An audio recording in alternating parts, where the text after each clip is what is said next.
G'day everyone, welcome to Inside Rugby with Mark. If you haven't been here before, my name is Mark. I'm a retired Kiwi bloke living in Cancun in Mexico, and I'm a huge rugby fan, and that's why I love making these videos about our great game of rugby across the world.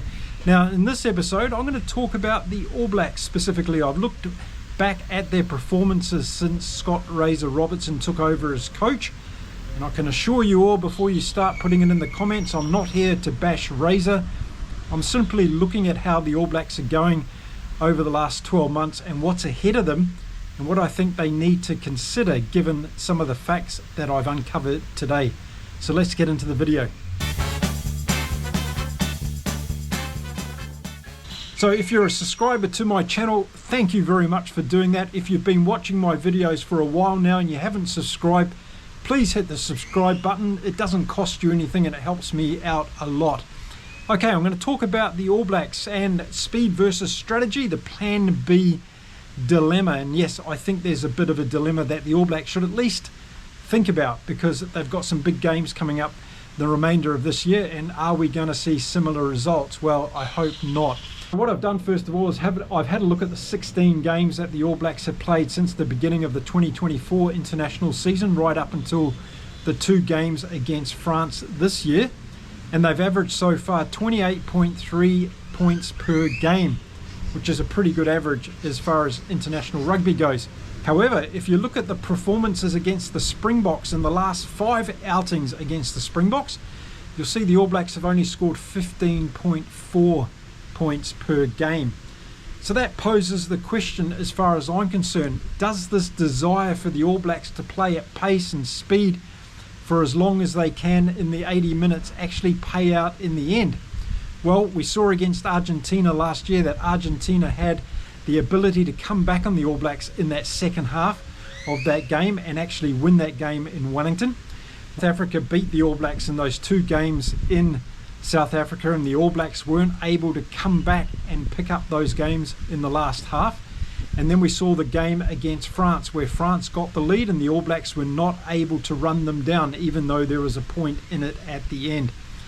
So those are the games that the All Blacks lost last year, but against the Springboks it's a different story altogether. Their physicality, their defence stops the All Blacks from playing that open, expansive game for large periods of the game, and that's where I think the All Blacks get into a lot of trouble.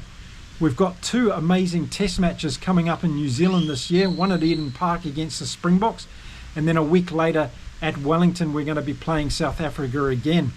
And I'm thinking that the All Blacks need to change their strategy a little bit if they're going to have any chance of beating the South African team this year. Now, Razor has said openly in press conferences since he took the job with the All Blacks that he wants the All Blacks to play a quick type of rugby, being very fast at the turnovers and then having the creativity and innovation out wide to be able to score a lot of points.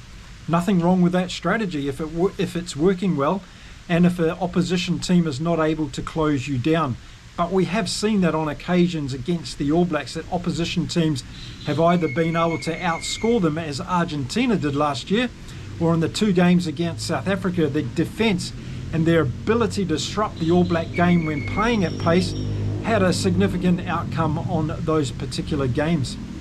Now, so I just want to use a tennis analogy for a minute. When a tennis match is played across 5 sets, it's very difficult for a player to play at their optimum level for that 5 sets. There's going to be periods of that match where they have down moments and they've got to struggle a little bit and they've got to reset and maybe come up with a different strategy. I think we're saying the same thing across rugby at the moment at the international level. After all, us rugby fans are very, very difficult to please, aren't we? We expect our teams to get out there and put out 80 minutes of a full performance, but it's very difficult to do that. In fact, I would argue that it's impossible to do that. And we've got to be more realistic as fans, and also I think coaches need to be more realistic of what their players are able to do across an 80-minute rugby game against very, very tough opposition these days. So I think teams need to have a plan A and a plan B about how they go into games and how they actually play games. We hear a lot from the coaches talking about how players, and in particular the leaders of teams, need to come up with solutions to problems as games are going on. So when the All Blacks get behind or they're confronted with an issue like their game is not going to plan, their open style, fast, quick game is not working, What solution do we have in place? We saw it in the weekend against France in the second half. The All Blacks didn't come out again and play like they did in the first half. Another indication that it's very hard to play that high tempo game of rugby for a full 80 minutes. So when the teams start to have that down period in a game, what do they turn to? And from what I've seen of the All Blacks so far, they don't seem to have a plan B, and that worries me a bit, because I think they need to be able to have a plan where they can go to a different strategy. Now, I watched the Argentina-England game this weekend. I'm going to talk about that in my live stream this afternoon. But I was very impressed with both of those teams as they started to look for answers when their A game wasn't going right. And that made it a very, very interesting game. In fact, it was like a chess match there for a long period in the second half. And it was only England that got to be able to work out what they needed to do in terms of their strategy to win that game. And it ended up working in the end. I'm not seeing that at the moment from the All Blacks. I think their total focus is on playing this quick, expansive game.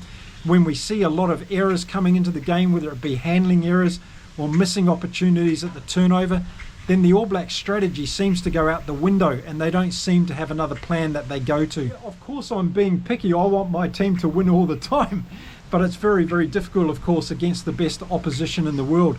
So I think we can learn a lot from these games against South Africa, the last 5 games in particular, and only scoring 15 points in a game.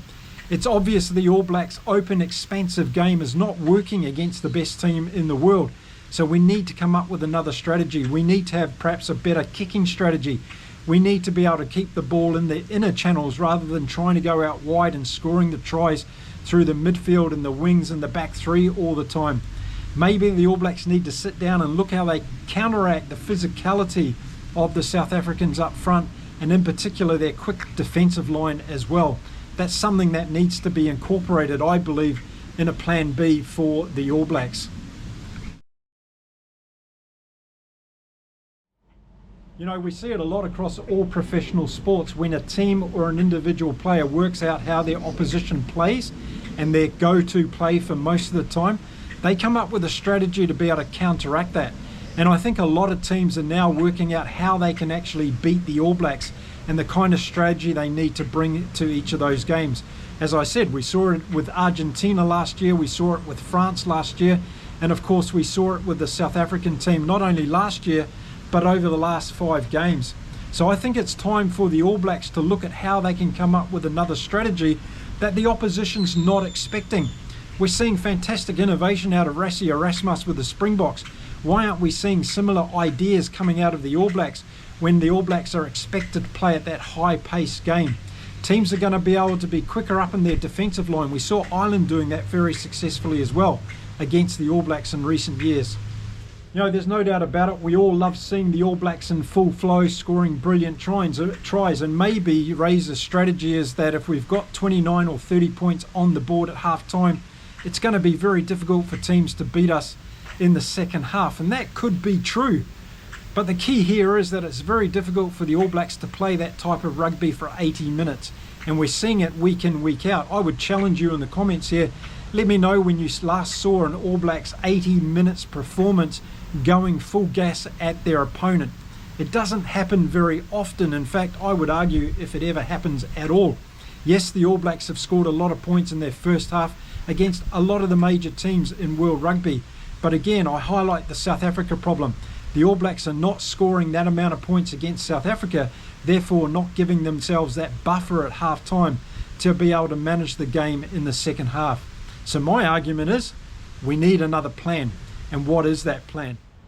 You know, I'm not having a go at Razor here. I'm just looking at this from the big picture point of view and wondering whether or not the All Blacks would be suited to have a plan B that they can go to in those periods of the game when things aren't working out. Because we see it in most games from the All Blacks. We see that period of 20 or 30 or even 40 minutes where the All Blacks are not in that full flow, full gas. We see handling errors coming into the game when they're trying to be expansive too fast. We see them making little silly mistakes or giving away penalties. Would it not be better if we actually slowed the game down and looked at another way in which we can strategize against our opposition? I throw it out there to you all the wonderful rugby brains in the world that we've got on this channel. Let me know in the comments what you think about the particular strategy the All Blacks are trying to deploy against their opposition in 2025. Okay, that's it for this little video, just sharing an opinion with you. We all got an opinion, so I'd like to hear yours in the comments. Don't forget, hit that subscribe button, give the video a thumbs up, and I'm going to be belting out a live stream in a couple of hours time talking about the weekend of international rugby. I watched 8 fantastic games across the world in the weekend.